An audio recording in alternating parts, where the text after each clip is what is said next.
প্যান্ডেলের টাকা দেয়নি, মাইকের টাকা দেয়নি, ফ্লেক্সের টাকা দেয়নি। এই কোটি কোটি টাকা দিয়ে ও একটা ব্লাফবাজি করে ভোটের সময়, এই বিধানসভা ভোটের আগে ও সেবাশ্রয় 2 নামে যা করে গেছে, এর একটা বিহিত হওয়ার দরকার রয়েছে। এরা মনে করে আমরা যারা দক্ষিণ চব্বিশ লোক আমরা সব বোকা, আর ও এখানকার সন অফ দ্য সয়েল নয়। ও একটা ক্লাস 8-এ সব সাবজেক্ট ফেল করা, একটা সিঙ্গেল ডিজিট বা একটা টিসি পাওয়া ছেলে সেই সমস্ত লোককে ডুবি পড়াতে যায়, এটা ঠিক নয়। তাই এখানকার এর একটা বিহিত হওয়া দরকার। ওকে গ্যারেজ করার প্রয়োজন আছে আইনের মাধ্যমে। অভিষেক বন্দ্যোপাধ্যায়ের উদ্যোগে চালু হওয়া স্বাস্থ্য শিবির সেবাশ্রয় ঘিরে সামনে আসছে একের পর এক অভিযোগ। এবার সেই অভিযোগ নিয়ে সরকারের অবস্থান স্পষ্ট করলেন রাজ্যের স্বাস্থ্য প্রতিমন্ত্রী সুমনা সরকার। তার বক্তব্য, লিখিত অভিযোগ জমা পড়লে সরকার আইন অনুযায়ী প্রয়োজনীয় ব্যবস্থা নেবে। সম্প্রতি দক্ষিণ চব্বিশ পরগনার বিষ্ণুপুর থানার বিজেপি নেতা অভিজিৎ দাস সেবাশ্রয় কর্মসূচি নিয়ে অভিযোগ দায়ের করেছেন। বিরোধী দলনেতা ঋতব্রত বন্দ্যোপাধ্যায়ও গোটা ঘটনার নিরপেক্ষ তদন্তের দাবি জানিয়েছেন।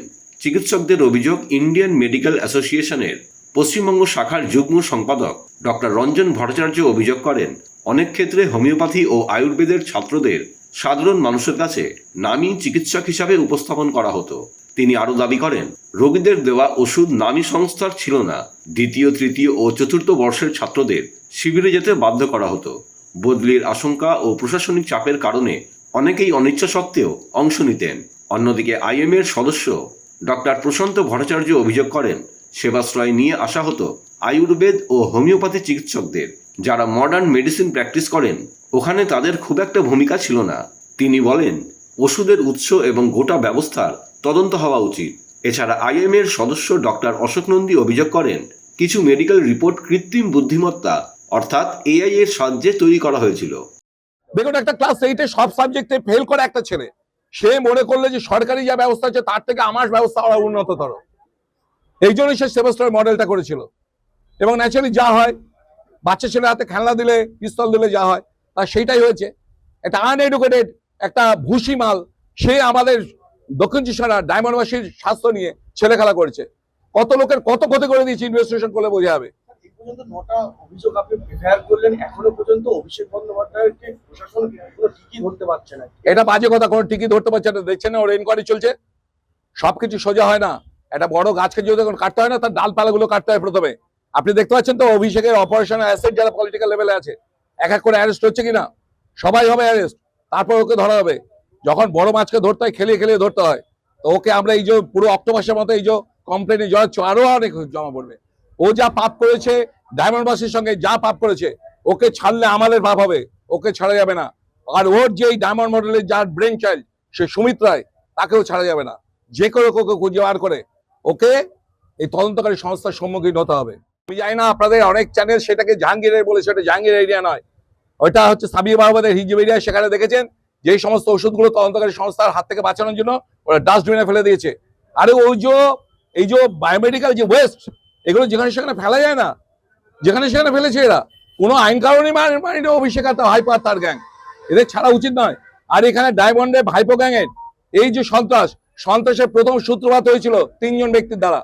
একটা হচ্ছে মেহবুব গায়েন, 2 হচ্ছে গৌতম অধিকারী, আর 3 নম্বর ছিল শ্রীমন্ত বৈদ্য যে মারা গেছে। এই মেহবুব গায়েন আর গৌতম অধিকারীকে পুলিশ এখনো ধরেনি, বারবার কমপ্লেন জমা পড়ছে। আমি আজকে সিএম আসবেন, আজকে আমি রিকোয়েস্ট করবো এই মেহবুব গায়েন, গৌতম অধিকারী, এই নবকুমার বেতাল, এরা যেন ছাড় না পায়।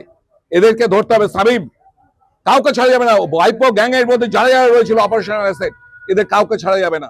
সেবাশ্রয় প্রকল্পে যারা জড়িত আছে, যারা অর্গানাইজার থেকে শুরু করে, এবং যে সমস্ত ডাক্তার যারা উইলফুলি এখানে অংশগ্রহণ করেছে, প্রেসক্রিপশন করেছে, কেউ ছাড় পাবে না। যা যারা অল ডক্টর, সোনোলজিস্ট, যে একটা জায়গায় সেবাশ্রয়ের ভিতরে যে আপনার আল্ট্রাসাউন্ড করলো, সে সোনোলজিস্ট ডিটেক্ট করা দরকার। সে আইন জানার সত্ত্বেও সেখানে কি করে আল্ট্রাসাউন্ড করলো? কেন মানুষের এত ক্ষতি করলো?